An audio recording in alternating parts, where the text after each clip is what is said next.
کہ کسی مرد حق کی اور اللہ تبارک و تعالی کی بارگاہ میں برگزیدہ اور انعام یافتہ بندے کی ہمیں صحبت، معیت اور قرب میسر آ جائے، جس کے لیے ہم ہر نماز میں اللہ تبارک و تعالیٰ کی بارگاہ میں دعا کرتے ہیں، اہدنا الصراط المستقیم، اے اللہ ہمیں صراط مستقیم کی ہدایت فرما، صراط الذین انعمت علیہم، اور ہمیں ان لوگوں کی راہ پر چلا جن پر تو نے اپنے انعام فرمائے،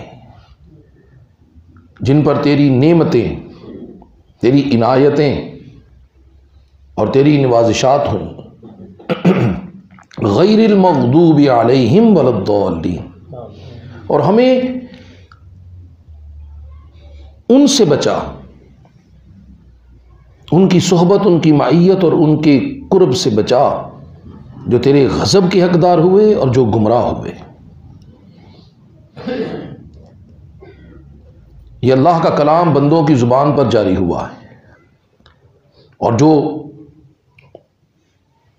اسی کے متعلق حکم دیا گیا، واتبع، فرمایا اس شخص کے پیچھے چلو، اس کی پیروی کرو، اس کی اتباع کرو، اس کے نقش قدم کو تلاش کرو، اس کی طرز زندگی کو اختیار کرو، واتبع، اس کے پیچھے چلو، من اناب الیہ، جو تمہیں پکڑ کر ہم تک لے آئے، جو تمہیں پکڑ کر من اناب الیہ، مجھ تک لے آئے۔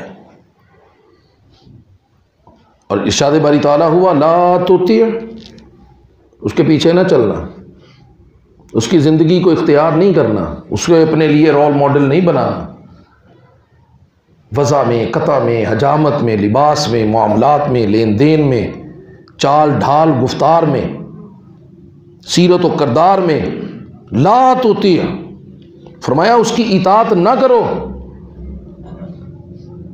من اغفلنا قلبہ عن ذکرنا، جس کے دل کو ہم نے اپنی یاد سے غافل کر دیا، وہ اپنے معاملات، اپنے اخلاق اور اپنے اعمال کے ذریعے وہ غیر المغضوب، وہ مغضوب میں شامل ہو گیا، وہ ضالین میں شامل ہو گیا، تو پھر ہم نے ان کے دلوں کو اپنی یاد سے غافل کر دیا۔ حضرات، صحبت صالح بابت علماء محققین فرماتے ہیں جو نیکوں کی صحبت ہوتی ہے یہ انسان کو نیک بنا دیتی ہے، اور اللہ فرماتے ہیں، اور ہمارے ہاں کچھ خود ساختہ ضابطے بنا لیے لوگوں نے، جس سوسائٹی اور معاشرے میں ہم رہتے ہیں، ہم دیکھتے ہیں اپنے چاروں اطراف میں کہ لوگوں نے خود ساختہ ضابطے بنائے ہوئے، اور پھر وہ ان ضابطوں کو لوگوں کی تعلیم کے لیے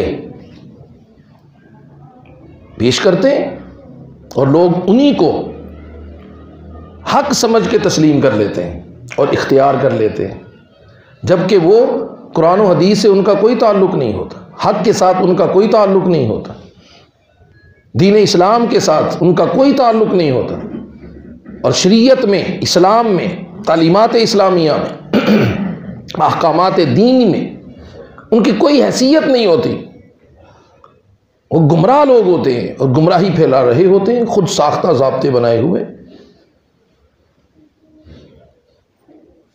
اس طرح کی بے مثال، بے شمار مثالیں ہمیں اپنے اطراف میں نظر آتی ہیں، تو خیال آیا کہ قرآن مجید کی روشنی میں اللہ کے برگزیدہ اور اس کی بارگاہ کے مقربین کے ضابطوں کو بیان کیا جائے، تاکہ ہمیں پتہ چلے کہ کون لوگ ہیں جن کی صحبت اور معیت ہم نے اختیار کرنی ہے، کہیں ایسا نہ ہو اگر لوٹ آئیں تو کچھ نہ کہنا، فقط دیکھنا انہیں غور سے، جنہیں منزلوں پہ خبر ہوئی کہ یہ راستہ کوئی اور ہے۔ کہیں ایسا نہ ہو کہ جنہیں ہم اہل اللہ سمجھ کر ان کی صحبت اختیار کر رہے ہیں اور ان کے ساتھ عقیدتوں کے رشتے استوار کر رہے ہیں، ہمیں قبر میں اور حشر میں پتہ چلے کہ یہ تو خود گمراہ تھے اور ان کی وجہ سے ہم بھی گمراہ ہو گئے اور آج انہی کے ساتھ ہمارا حشر ہو رہا ہے، اور پھر سوائے پچھتاوے کہ کچھ بھی نہیں ہوگا۔ اس لیے حضرات، ہمارے لیے چونکہ مشعل راہ قرآن مجید ہے اور قرآن دین کا سب سے بڑا ماخذ ہے، قرآن کو چیلنج نہیں کیا جا سکتا۔ سورہ الفرقان شریف آیت نمبر 63 سے اس کا بیان شروع ہو رہا ہے۔ فرمایا وعباد الرحمن، رحمان کے وہ بندے ہیں جنہیں رب تعالیٰ اور رحمان جن بندوں کو اپنی بندگی کی سند ڈکلیئر کرتا ہے، جن کی بندگی اس کی بارگاہ میں مقبول ہوتی، جو اس کے ہاں مبرور اور مقبول ہوئے، فرمایا وعباد الرحمن، رحمان کے وہی بندے ہیں۔ کون؟ الذین یمشون علی الارض ہونا، فرمایا جب وہ زمین پر چلتے ہیں تو بڑی آہستگی کے ساتھ، وقار کے ساتھ، غرور اور تکبر، رعنائی اور خود پسندی کے ساتھ نہیں، قدم پھٹک پھٹک کر نہیں رکھتے، بلکہ بڑی آہستہ اور شائستگی کے ساتھ وہ چلتے ہیں۔ ان کے کندھوں میں ایک عجیب جھکاؤ ہوتا ہے، ان کے خد و خال میں ایک عاجزی ہوتی ہے، انکساری ہوتی ہے۔ وَإِذَا خَاطَبَهُمُ الْجَاهِلُونَ، اور جب ایسے میں ان سے جاہل خطاب کریں، ان کے پلے جاہل پڑ جائیں، تو قالوا سلاما، تو پھر وہ انہیں مقاربت کا سلام کہتے ہیں، جدائی کا سلام کہتے ہیں، اور ان سے الگ ہو جاتے ہیں، ان سے الجھتے نہیں ہیں۔ جاہلوں سے الجھنا یہ اہل اللہ کا شیوا نہیں ہے۔ نبی رحمت صلی اللہ علیہ وسلم نے ارشاد فرمایا کہ نفس کا مقابلہ نفس کے ساتھ نہ کرو، اس لیے کہ نفس کا مقابلہ نفس کے ساتھ کرنے سے فتنہ اٹھتا ہے، فساد ہوتا ہے، جھگڑا ہوتا ہے، انسان کا وقار مجروح ہوتا ہے، انسان کی عزت جاتی رہتی ہے۔ فرمایا کہ نفس کا مقابلہ عقل کے ساتھ کرو۔ وَإِذَا خَاطَبَهُمُ الْجَاهِلُونَ، اور جب کوئی جاہل ان کے پلے پڑتے ہیں، قالوا سلاما، تو وہ ان سے مقاربت کا، جدائی کا سلام لیتے ہیں اور الگ ہو جاتے ہیں۔ وَالَّذِينَ يَبِيتُونَ لِرَبِّهِمْ، اب تیسری نشانی، پہلی علامت تو یہ ہے کہ وہ ان کے چال ڈھال میں تکبر نہیں ہوتا، اور وہ جاہلوں سے الجھتے نہیں ہیں، جہالت پر مبنی نہ خود کام کرتے ہیں اور نہ جہالت پر مبنی کام کرنے والوں کی معیت اور صحبت میں بیٹھتے ہیں، وہ ان سے الگ رہتے ہیں، جاہلوں سے کوئی واسطہ نہیں رکھتے۔ اور تیسری نشانی فرمایا والذین یبیتون لربہم، اور وہ راتوں کو گزارتے ہیں اپنے رب کے لیے سجداً، سجدوں میں، وقیاما، قیام میں، اللہ کی بارگاہ میں سجدے اور قیام کرتے ہیں، راتیں ان کی اس طرح بیتتی ہیں۔ حضرت فاروق اعظم رضی اللہ تعالی عنہ ایک شخص کو دیکھا، وہ رو رہا تھا، گریا کر رہا تھا، آپ نے دیکھا تو غصہ آ گیا، جلال آ گیا۔ فرمایا یہ لوگوں کے سامنے روتے پھرنا اور آنسو پونچھتے پھرنا یہ تقویٰ نہیں ہے، تقویٰ یہ ہے کہ تم گناہ چھوڑ دو۔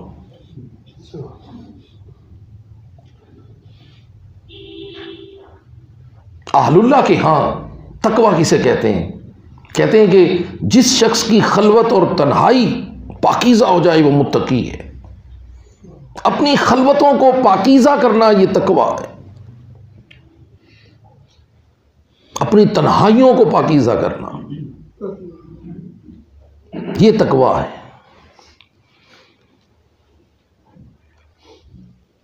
عالم ان کا یہ ہے کہ تتجافی جنوبہم عن المضاجع، یدعون ربهم بالغداۃ، ان کی کروٹیں وہ رب کو پکارتے ہیں، وہ رب کو یاد کرتے ہیں، اور ایسا یاد کرتے ہیں کہ ان کی کروٹیں بستروں پر نہیں لگتی۔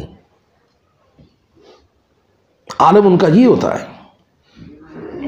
حضرت عبداللہ ابن عباس رضی اللہ تعالیٰ عنہ آپ فرماتے ہیں کہ میں نے نبی رحمت صلی اللہ علیہ وسلم سے سنا کہ جس شخص نے عشاء کی نماز ادا کی اور عشاء کے بعد طلوع فجر تک رات کے کسی پہر میں، اول حصے میں، وسط میں یا آخر میں، طلوع فجر تک جس شخص نے 2 رکعت نماز ادا کی،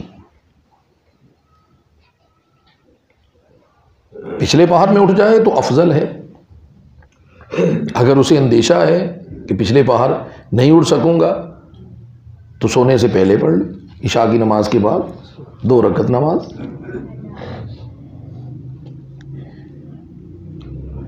اور اگر درمیان میں اٹھتا ہے، آنکھ کھلتی ہے رفع حاجت کے لیے یا کسی کام کے لیے یا کسی وجہ سے بھی آنکھ کھلتی ہے، تو اس وقت پڑھ لے، کسی حصے میں پڑھ لے رات کے 2 رکعت۔ حضرت عبداللہ ابن عباس فرماتے ہیں کہ میں نے اللہ کے حبیب صلی اللہ علیہ وسلم سے سنا کہ جس شخص نے عشاء کی نماز کے بعد 2 رکعت پڑھی، اللہ اس شخص کو اپنے ان بندوں میں شامل فرماتا ہے۔ کن میں؟ کہ جن کے لیے کہا کہ ان کی راتیں سجدے اور قیام میں گزرتی ہیں۔ والذین یبیتون بات یبیتو، رات کو گزارنا، فرمایا وہ راتوں کو گزار دیتے ہیں لربہم، اپنے رب کے لیے، سجدا و قیاما، سجدے اور قیام میں۔ فرمایا جس نے 2 رکعت نماز عشاء کی نماز کے بعد پڑھی پوری رات کے کسی حصہ میں، تو اللہ اپنے ان برگزیدہ بندوں میں اسے شامل فرما لیتا ہے۔ اب پوری رات کا قیام بھی اللہ کے حبیب صلی اللہ علیہ وسلم نے 2 رکعتوں میں سمیٹ دیا۔ یہ سرکار کی رحمت ہے۔ وما ارسلناک الا رحمۃ للعالمین، حبیب ہم نے آپ کو تمام جہانوں کے لیے رحمت بنا کر بھیجا۔ حضرت عثمان غنی رضی اللہ تعالیٰ عنہ نے تو حد کر دی ہے۔ واہ واہ واہ، خلیفہ ثالث کی بات مجھے یاد آ گئی، ذوالنورین، 2 نوروں والے کی بات یاد آ گئی رضی اللہ تعالیٰ عنہ۔ حضرت عثمان رضی اللہ تعالیٰ عنہ فرماتے ہیں کہ میں نے اللہ کے حبیب علیہ الصلوۃ والسلام سے سنا، یہ تو حضرت عبداللہ ابن عباس نے جو سنا وہ میں نے آپ کو سنایا، اور حضرت عثمان کہتے ہیں جو میں نے سنا، جانے جانا صلی اللہ علیہ وسلم نے ارشاد فرمایا جس شخص نے عشاء کی نماز با جماعت ادا کی اور پھر فجر کی نماز بھی با جماعت ادا کی، تو اللہ تبارک و تعالیٰ اسے رات بھر کی عبادت کا اور شب بیداری کا ثواب عطا فرمائے۔ اور والذین یبیتون لربہم سجدا و قیاما، وہ لوگ جو اللہ کی بارگاہ میں راتوں کو سجدے اور قیام میں گزارتے ہیں، اللہ اپنے ان بندوں میں اسے شامل فرماتا ہے۔ اور ان کی چوتھی نشانی یہ ہے والذین یقولون ربنا اصرف عنا عذاب جہنم، تو جب اللہ کی بارگاہ میں آتے ہیں تو کہتے ہیں، یقولون، وہ بھی یہ بات کہتے ہیں، ربنا، اے ہمارے پروردگار، اصرف عنا عذاب جہنم، ہم سے عذاب جہنم کو پھیر دے، عذاب جہنم سے ہمیں بچانا۔ راتیں سجدے اور قیام میں گزرتی، طبیعتوں مزاج میں اکڑ پن نہیں ہوتا، جھگڑالو نہیں ہوتے، عاجز ہوتے ہیں، قدم عجز و انکسار سے اٹھاتے ہیں، طبیعتوں لہجوں میں حسن اخلاق کی شیریں ہوتی، راتیں سجدوں میں گزرتی، اور دل میں خشیت کا، اللہ کے خوف کا عالم یہ ہے کہ وہ اللہ سے التجائیں کرتے ہیں کہ ہم سے عذاب جہنم کو پھیر دے، اس لیے ان عذابہا کان غراما، کہ بے شک اس کا عذاب بڑا ہی دردناک عذاب ہے، تو میں اور آپ تو برداشت کر ہی نہیں سکیں گے، کوئی صورت نہیں ہے۔ انہا ساعت مستقرا و مقاما، فرمایا کہ بے شک وہ ٹھہرنے کی کتنی بری جگہ اور کتنا برا ٹھکانہ ہے، اس لیے وہ ڈرتے ہیں، وہ روتے ہیں، گریا کرتے ہیں۔ حضرت امام محمد رحمۃ اللہ تعالی علیہ، جو امام اعظم ابو حنیفہ رحمہ اللہ کے شاگرد، فرماتے ہیں کہ ہمارے شیخ، ہمارے استاذ حضرت نعمان بن ثابت المعروف امام اعظم ابو حنیفہ رحمۃ اللہ علیہ عشاء کی نماز با جماعت مسجد میں ادا فرماتے اور عشاء کی نماز پڑھ کے گھر چلے جاتے.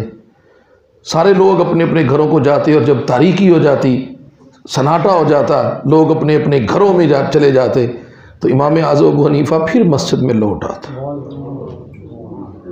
کیسے عظیم لوگ تھے یار. اور ایک کم ہے، قال اور ہے، حال اور ہے.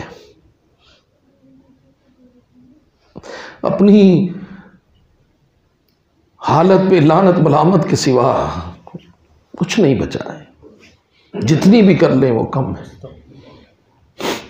رات لوگ گھروں کو چلے جاتے، وہ واپس گلیوں میں سناٹا ہو جاتا تو آپ واپس مسجد میں آ جاتے اور رات کس طرح گزارتے، کبھی سجدے میں کبھی قیام میں. اور پھر رات کا پچھلا پہر آتا ہے تو اپنی داڑھی کو پکڑ کر اللہ کی بارگاہ میں عرض کرتے ہیں کہ باری تعالیٰ ابو حنیفہ تیری بارگاہ میں آ گیا. تو خالق ہے، جو چاہے اس کے ساتھ سلوک کر. تو مالک ہے، تو جو چاہے اس کے ساتھ سلوک کر، اور تو جو بھی اس کے ساتھ کرے گا ابو حنیفہ اس کا حقدار ہوگا. لیکن اگر قیامت کا دن ہو اور آواز آئے کہ ابو حنیفہ کو ہم نے بخش دیا ہے، تو بڑے تعجب کی بات ہوگی کہ ابو حنیفہ بخشا گیا. تقوی کا عالم وہ اور اس کی بارگاہ میں گریہ کا عالم یہ. اور پھر پانچویں نشانی ان کی یہ ہے والذین اذا انفقوا لم یسرفوا ولم یقتروا. یہ ہیں وہ ضابطے جو اہل اللہ کے ہیں، یہ ہیں وہ ضابطے جو اللہ کی بارگاہ کے مقربین کے ہیں. اے نہیں نہ نیتی نہ قضا کی تھی. مریدوں کے دل پر نہیں، دل پر لگی جیبوں پہ نظر ہوتی ہے. یہ کوئی مریدی پیری مریدی نہیں ہے، یہ ڈرامہ ہے، یہ ڈھونگ ہے، یہ تماشا ہے، یہ جہالت ہے. خود گمراہ سے راہبری کنند، یہ خود بھی گمراہ ہے، لوگوں کو بھی گمراہ کرتے ہیں. کیا لوگوں کی رہنمائی کریں گے جو خود گمراہ ہے. میں اللہ کا قرآن پڑھ رہا ہوں حضرات، اور قرآن مجید کی نص اور سند ہے، کوئی اسے چیلنج نہیں کر سکتا. وعباد الرحمن سے یہ خطاب شروع ہوا ہے. رحمان کے بندوں کا بیان ہو رہا ہے، کسی اور کے نہیں. کسی اور کے ہیں تو وہ مجھے نہیں پتا. رحمان کے بندے یہ ہیں جن کا بیان قرآن نے کیا ہے. والذین اذا انفقوا لم یسرفوا، فرمایا کہ جب رحمان کے بندے، اللہ کے بندے، ان کی نظریں، یہ نظر ہے نا جی، ناک اس کے بڑا قریب ہے. جب بھی کسی چیز کو دیکھتے ہیں تو سب سے پہلے راستے میں کیا آتا ہے؟ ناک آتا ہے. اور ہمارا یہ ناک ہی نہیں بچتا، ہمارا یہ ناک ہی نہیں رہتا.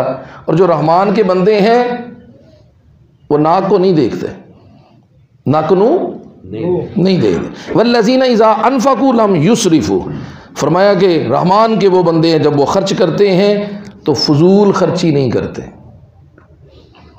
فضول خرچی نہیں کرتے. ولم یقتروا، اور کنجوسی بھی نہیں کرتے. یہ بھی نہیں کرتے کہ جگہ خرچ کرنے کی ہو، دوستوں کے ساتھ کھانا کھانے نکلے، جب بل دینے کی باری آئی تو ہاتھ دھونے کے لیے چلے گئے. ایسا بھی نہیں کرتے. مہمانوں کے لیے دل تنگ نہیں کرتے. کوئی حاجت مند آ جائے، کوئی سائل آ جائے تو اپنے دکھڑے نہیں ان کے سامنے رونا شروع کر دیتے.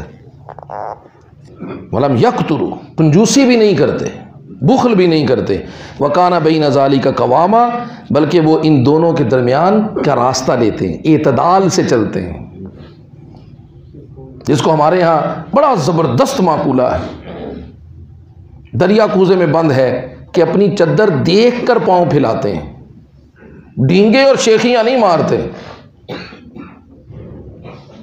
پھر سال ہا سال قرضے اتارنے پہ لگ جاتے ہیں. پہلے فنکشن کر لو اور پھر بچوں کی زندگی اور گھر کے پورے لوگوں کی زندگی جیرن بنا دو. ایسے نہیں کرتے. وہ اعتدال کی روش لیتے ہیں. آقا علیہ الصلوۃ والسلام نے ارشاد فرمایا کہ اگر تم امیر ہونا چاہتے ہو، ظاہر ہے ہم یہاں جتنے بیٹھے ہیں سارے ہی امیر ہونا چاہتے ہیں، فرمایا کہ اگر تم امیر ہونا چاہتے ہو، یہاں بڑے بڑے اہل علم، اہل دانش تشریف فرما ہیں، بزنس مین تشریف فرما ہیں، جانتے ہیں کہ امیر ہونے کے لیے کیا کرنا پڑتا ہے، زندگی کے تجربے لیے احباب تشریف فرما ہیں، اور بہت زیادہ لوگ مجھ سے بہتر جاننے والے موجود ہیں، لیکن میں اللہ کے حبیب صلی اللہ علیہ وسلم کی بات سنانے لگا ہوں۔ جانے جانا صلی اللہ علیہ وسلم نے فرمایا کہ اگر تم امیر ہونا چاہتے ہو، فرمایا قناعت اختیار کرو، تم امیر ہو جاؤ گے۔ آپ جانتے ہیں جی کہ امیری اور غریبی کی آج ڈیفینیشن کیا کی جاتی ہے اہل علم کے ہاں؟ اہل علم کہتے ہیں کہ 3 طرح کے لوگ ہوتے ہیں، ایک غریب ہوتے ہیں، ایک متوسط ہوتے ہیں، اور ایک امیر ہوتے ہیں۔ غریب وہ جو چھوٹے محلوں میں رہتے ہیں، گلیوں میں، چھوٹی گلیوں میں، چھوٹے مکانوں میں، مزدور لوگ، کسان لوگ، کم آمدنی والے، غربت کی لکیر سے نیچے لوگ۔ ہمارے ہاں جو ایک لکیر بنائی ہوئی ہے، اتنی تنخواہ جس کی ہو، اتنی آمدن جس کی ہو، اور امیر بڑی بڑی گاڑیوں والے، بڑے بڑے بنگلوں والے، بڑے بڑے محلات میں اور کوٹھیوں میں رہنے والے نہیں۔ معاشرہ امیری اور غریبی کو کیسے تقسیم کرتا ہے وہ ایک الگ بات ہے، میں اہل علم کی بات کر رہا ہوں۔ اہل علم کہتے ہیں کہ 3 طرح کے لوگ ہوتے ہیں۔ غریب کون ہوتا ہے؟ غریب وہ ہوتا ہے جس کی آمدن کم اور خرچہ زیادہ ہوتا ہے، وہ غریب ہوتا ہے۔ آمدن کم ہے، خرچہ زیادہ ہے، نتیجہ غربت، نتیجہ مفلسی، نتیجہ پریشانی، نتیجہ قرضے، قدم قدم کی رسوائی۔ تو بچنے کے لیے کیا کرنا پڑے گا؟ امیر ہونے کے لیے کیا کرنا پڑے گا؟ اللہ کے حبیب علیہ السلام نے فرمایا قناعت اختیار کرو۔ یہ قناعت اختیار کرے امیر ہو جائے گا۔ خرچے کم کرے، جس کے خرچے زیادہ، آمدن کم، وہ غریب ہے، اور جس کے اتنے ہی خرچے ہیں جتنی آمدن ہے، مہینے بھر میں جتنا کماتا ہے، دن بھر میں جتنا کماتا ہے، شام کو اتنا خرچ کر لیتا ہے، یہ متوسط ہے۔ اور جو اپنی چادر دیکھ کر پاؤں پھیلاتا ہے، جو قناعت اختیار کرتا ہے، جس کی آمدن زیادہ اور اخراجات کم، وہ امیر ہے، خواہ وہ چھوٹی سی جھونپڑی میں رہتا ہو یا بڑے محل میں رہتا ہو، وہ امیر ہے۔ بھئی اس کی آمدن زیادہ ہے، اس کے خرچے کم ہیں، نتیجہ یہ ہے کہ وہ خوشحال ہے اور پرسکون ہے، اس کی راتوں کی نیندی خراب نہیں ہوتی۔ کتنا بڑا محل ہو، کتنی بڑی گاڑی ہو، لیکن اخراجات زیادہ ہوں، آمدن کم ہو، تو نتیجہ نیند گولیوں کے بغیر آتی نہیں۔ ہر چیز میسر ہوتی ہے لیکن سکون میسر نہیں ہوتا۔ راتوں کی نیند بھی گئی، دین کا سکون بھی گیا۔ اللہ کے حبیب علیہ السلام نے فرمایا کہ قناعت اختیار کرو۔ فرمایا جو رحمان کے بندے ہوتے ہیں وہ نہ فضول خرچی ہوتے ہیں، نہ کنجوس ہوتے ہیں، بلکہ وہ وَقَانَ بَيْنَ ذَلِكَ قَوَامًا، وہ ان کے درمیان کی راہ لیتے ہیں اور اعتدال پر چلتے ہیں۔ انشاءاللہ یہ بیان آئندہ جمعہ بھی چلے گا۔ اللہ میرا اور آپ کا